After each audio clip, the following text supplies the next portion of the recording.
Hello students, in this lecture video I'll be telling you about the mechanism of breathing. Like in the last video I told about inspiration and expiration. So how this process happens? Actually there is a pressure gradient between lungs and atmosphere. Please understand this very carefully. Now there has to be a difference of pressure which will release the passage of the air. Exchange of gases will happen. See, always the passage is from high pressure to low pressure.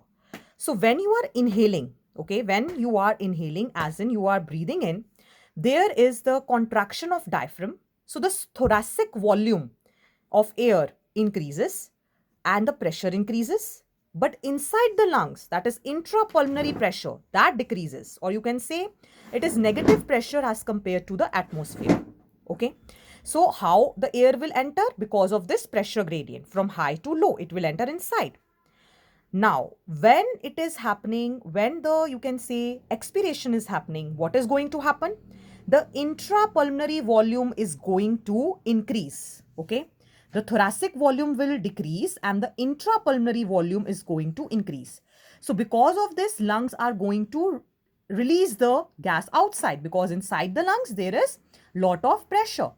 So they will release it. So that is how inspiration and expiration is happening. So you should be clear with the thoracic volume and pulmonary volume and also intrapulmonary volume. Is it clear? So when the relaxation of diaphragm occurs along with the muscles which are present, intercostal muscles, what is going to happen? The thoracic volume and pulmonary volume, they are going to be decreased as compared to the intrapulmonary pressure or volume. So this will release in the gas outside.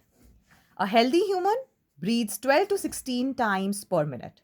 And volume of air which is going into all these mechanisms can be measured with the help of a machine that is called as spirometer.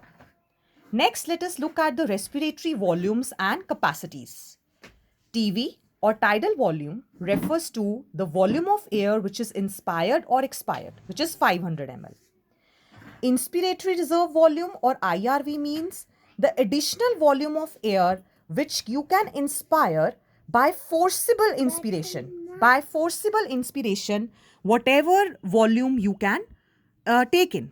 Then expiratory reserve volume, when additional volume of air a person can expire by forcible expiration. So this is what by not by normal inspiration or expiration, but by forcible inspiration and expiration. Next, coming to residual volume, which is the volume which is left in the lungs even after forcible expiration.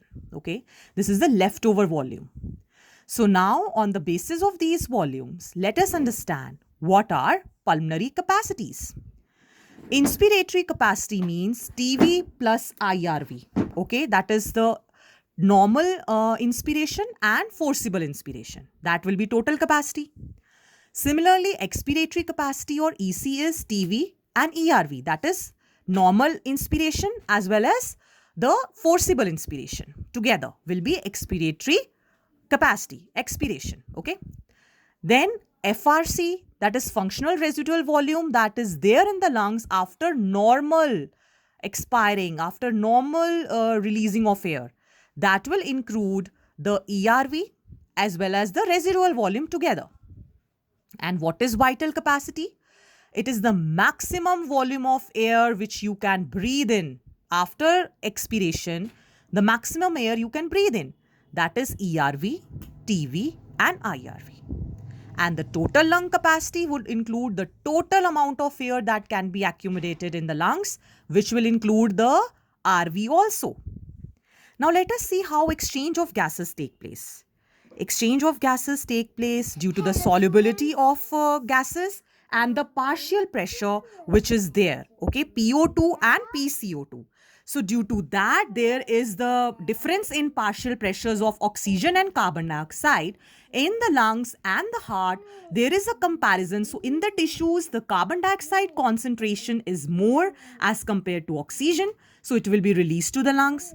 Similarly, in the lungs, the partial pressure of oxygen is more. So it will be released to the